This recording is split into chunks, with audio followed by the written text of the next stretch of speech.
തെരഞ്ഞെടുപ്പിലെ പരാജയത്തിന് ശേഷവും കേരളത്തിലുടനീളം പ്രത്യേകിച്ച് കണ്ണൂരും CPM അക്രമം അഴിച്ചുവിടുകയാണ്. വനിതാ സ്ഥാനാർത്ഥികൾക്ക് നേരെ, വനിതാ പ്രവർത്തകർക്ക് നേരെ, കോൺഗ്രസ് പ്രവർത്തകർക്ക് നേരെ വീടാക്രമിക്കുന്നതുൾപ്പെടെ പടക്കമെറിയുന്നതുൾപ്പെടെയുള്ള കാര്യങ്ങളിൽ അക്രമം അഴിച്ചുവിടുന്ന ഒരു സമീപനമാണ് CPM കൈക്കൊണ്ടിട്ടുള്ളത്.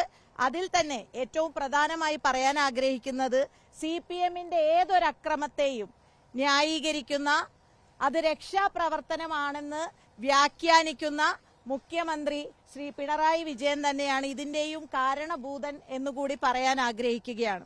കണ്ണൂരിലെ മാലൂരിൽ 11ാം വാർഡിൽ അവിടത്തെ വനിതാ സ്ഥാനാർത്ഥിയായ അമലയെയും ഭർത്താവിനെയും മർദ്ദിച്ച് ആക്രമിക്കുന്ന സാഹചര്യമുണ്ടായി, ബൂത്തിൽ കയറി. അതേപോലെ തന്നെയാണ് കതിരൂർ പഞ്ചായത്തിലെ മഹിളാ കോൺഗ്രസിന്റെ നേതാവായ ലതിക ടീച്ചറെ 15ഓളം CPM ഗുണ്ടകളാണ് ആക്രമിച്ചത്. അപ്പോൾ ഇത്തരത്തിലുള്ള കാര്യങ്ങൾ, അവിടെ തന്നെയുള്ള ഒരു ഷബ്ന എന്ന പെൺകുട്ടിയെയും ആക്രമിച്ചു. അവിടുത്തെ ഒരു പള്ളിയിലെ ഉസ്താദിനെ ഭീഷണിപ്പെടുത്തി ഈ കുട്ടിയെ പരാജയപ്പെടുത്താൻ വേണ്ടി സന്ദേശം അയപ്പിച്ചു. ഇത്തരത്തിലുള്ള കാര്യങ്ങളൊക്കെ നടക്കുമ്പോൾ പരാജയം ഭീതിയിലും പരാജയപ്പെട്ടതിലും ഇത്തരത്തിൽ അക്രമങ്ങൾ നടത്തുന്ന സമീപനം, ഈ CCTV വടിവാളുമായി വീടുകൾ കയറിയിറങ്ങി അക്രമം നടത്തുന്ന, ഭീഷണിപ്പെടുത്തുന്ന ഒരു ഏറ്റവും വലിയൊരു ഭീതിജനകരമായ സാഹചര്യം കേരളത്തിൽ സംജാതമാക്കുമ്പോൾ CCTV ക്യാമറകൾ ഉൾപ്പെടെയുള്ള കാര്യങ്ങൾ ഉണ്ടായിട്ടും ഇവരാരൊക്കെയാണ് ചെയ്തത് എന്നറിഞ്ഞിട്ടും ഇതുവരെയും അവരെ ഒന്നും പൂർണ്ണമായി ഒന്നും അറസ്റ്റ് ചെയ്യാനോ നടപടികൾ സ്വീകരിക്കാനോ ഈ ഗവൺമെന്റ് തയ്യാറായിട്ടില്ല. സംരക്ഷണം ഒരുക്കുന്ന, എല്ലാ കാര്യത്തിലും സംരക്ഷണം ഒരുക്കുന്ന പോലെ തന്നെ ഈ കാര്യത്തിലും സ്ത്രീകൾക്ക് നേരെ നടന്ന അക്രമത്തിലും കോൺഗ്രസ് പ്രവർത്തകർക്ക് നേരെ നടന്ന അക്രമത്തിലും ഒക്കെ അറസ്റ്റ് ചെയ്യാത്ത സമീപനമാണ് ഈ സർക്കാർ കൈക്കൊള്ളുന്നത്.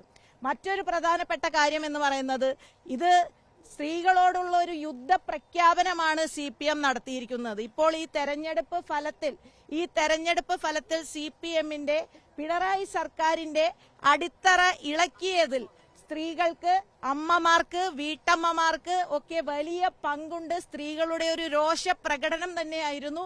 പക്ഷേ ഈ രോഷപ്രകടനം ഈ ഒരു തെരഞ്ഞെടുപ്പ് കൊണ്ട് അവസാനിക്കില്ല. സെക്രട്ടേറിയറ്റിൽ നിന്നും പിണറായി വിജയൻ എന്ന മുഖ്യമന്ത്രിയെയും മറ്റ് കൂട്ടരെയും ഒക്കെ പുറത്താക്കുന്നതുവരെ കേരളത്തിലെ അമ്മമാരുടെ കണ്ണുനീരിന് വില കൽപ്പിക്കാത്ത മുഖ്യമന്ത്രി ശ്രീ പിണറായി വിജയനെ താഴെ ഇറക്കുന്നതുവരെ സ്ത്രീകളുടെ ഈ രോഷപ്രകടനം തുടരും എന്നുള്ളത് ഉറപ്പാണ്.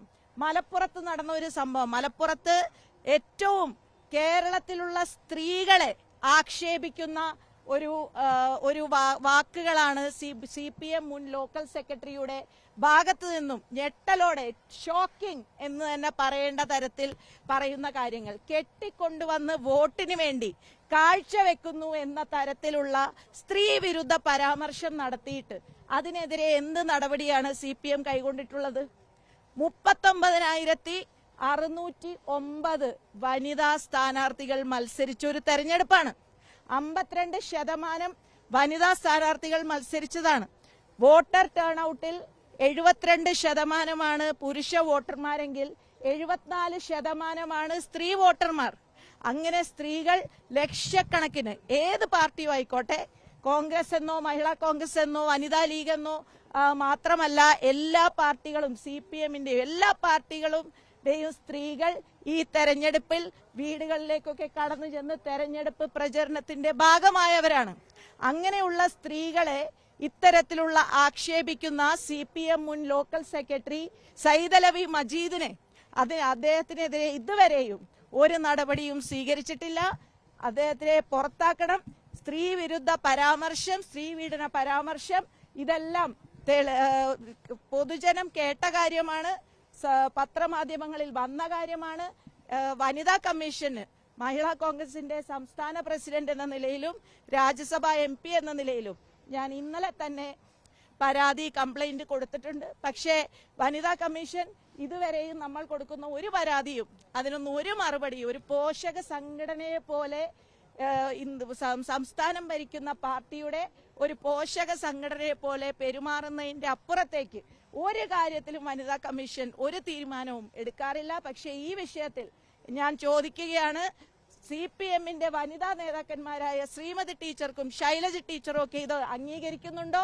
പരസ്യമായി അവർ രംഗത്ത് വന്ന് ഈ സൈദലവി മജീദിനെ പുറത്താക്കാൻ വേണ്ടിയുള്ള കാര്യങ്ങൾ അവരും അതിനായി മുന്നിട്ടിറങ്ങണം എന്നുകൂടി പറയാൻ ഞാൻ ഈ അവസരം വിനിയോഗിക്കുകയാണ്. താങ്കൾ പറയുന്നത് വനിതാ സ്ഥാനാർത്ഥികളെ, കോൺഗ്രസ് വനിതാ സ്ഥാനാർത്ഥികൾക്ക് വ്യാപകമായി ആക്രമണം നടക്കുന്നുണ്ടെന്നാണ്. ബൂത്തിൽ കയറി അക്രമം നടന്ന കാര്യങ്ങളുടെ ഉദാഹരണങ്ങളാണല്ലോ ഞാൻ പറഞ്ഞത്. മാലൂർ വാർഡിലെ 11-ാം വാർഡിലെ അമല എന്ന് പറയുന്ന വനിതാ സ്ഥാനാർത്ഥിയെയും ഭർത്താവിനെയും സ്ത്രീകൾക്ക് നേരെ അതിക്രമം എന്ന് മാത്രം വരെ സ്ത്രീത്വത്തെ അപമാനിക്കുന്ന തരത്തിലുള്ള അക്രമമാണ് ഈ അമല നേരിടേണ്ടി വന്നത്. അപ്പോൾ അതേപോലെ തന്നെയാണ് ലതിക ടീച്ചർ കതിരൂർ പഞ്ചായത്തിലെ 15ഓളം ഗുണ്ടകൾ വന്നുകൊണ്ടാണ് കയ്യിൽ നിന്നും വോട്ടർ ലിസ്റ്റ് CPM-ന്റെ ഗുണ്ടകൾ വന്നുകൊണ്ടാണ് ലതിക ടീച്ചറുടെ അടുത്തുനിന്നും ആ വോട്ടർ ലിസ്റ്റ് പിടിച്ചു വാങ്ങി ആക്രമിക്കുന്നത്. അവിടെ ധൈര്യത്തോടുകൂടി ഇത്തരത്തിലുള്ള അക്രമങ്ങളെയൊക്കെ അതിജീവിച്ച് അവിടെ ബൂത്തിലിരിക്കാൻ ധൈര്യം കാണിച്ച മഹിളാ കോൺഗ്രസ് നേതാവാണ് ലതിക ടീച്ചർ. അങ്ങനെയുള്ളവരെയൊക്കെ ഇങ്ങനെ ആക്രമിക്കുമ്പോൾ ഇതെല്ലാം പൊതുജനം കാണുന്നുണ്ട്.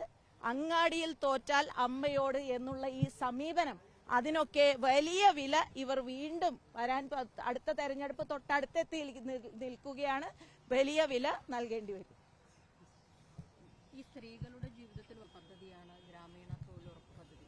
അതിൽ അപ്പാടെ ഒരു മാറ്റത്തിനാണ് ഇപ്പോൾ കേന്ദ്ര സർക്കാർ ഒരുങ്ങുന്നത്. കേന്ദ്ര സർക്കാർ ഈ പദ്ധതിയെക്കുറിച്ച് അവർക്ക് ആദ്യം തന്നെ ഈ പദ്ധതിയോടൊരു വെറുപ്പ് തന്നെയായിരുന്നു. ഇവരാദ്യം ഈ പദ്ധതിയെ ഇല്ലാതാക്കാനുള്ള ശ്രമങ്ങൾ, ഞെക്കിക്കൊല്ലാനുള്ള ശ്രമങ്ങൾ കഴിഞ്ഞ കുറെ വർഷങ്ങളായി നടന്നുകൊണ്ടിരിക്കുകയാണ്. അതിന്റെ ഏറ്റവും ഇപ്പോഴത്തെ ഒടുവിലത്തെ ഉദാഹരണമായി തന്നെയാണ് ഇപ്പോൾ ഈ കൊണ്ടുവരുന്ന പേരുമാറ്റം ഉൾപ്പെടെ മഹാത്മാഗാന്ധിയെ പോലും മാറ്റി നിർത്തുന്ന അല്ലെങ്കിൽ നിന്ദിക്കുന്ന തരത്തിലുള്ള ഒരു തീരുമാനത്തിലേക്ക് കടക്കുന്നു. അതിന്റെ ആഴത്തിലേക്ക് പോകുമ്പോൾ അതിലെ പല കാര്യങ്ങളും സൂചിപ്പിക്കുന്നത് ഈ ബില്ല് വഴി ഈ മഹാത്മാഗാന്ധി തൊഴിലുറപ്പ് തൊഴിലാളി UPA ഗവൺമെന്റിന്റെ സ്വപ്ന പദ്ധതിയായ, സോണിയാഗാന്ധിയുടെ സ്വപ്ന പദ്ധതിയായ, പട്ടിണി അകറ്റിയ കോവിഡ് കാലഘട്ടത്തിൽ പോലും ജനങ്ങൾക്ക് ഏറ്റവും കൂടുതൽ അത്താണിയായി മാറിയ ആ പദ്ധതിയെ കഴുത്ത് ഞെരിച്ച് കൊല്ലാനുള്ള ശ്രമങ്ങളാണ് ഇവരുടെ ഭാഗത്ത് നിന്ന് നടക്കുന്നത്. ശക്തമായി തന്നെ ഞങ്ങൾ അതിനെ എതിർക്കും.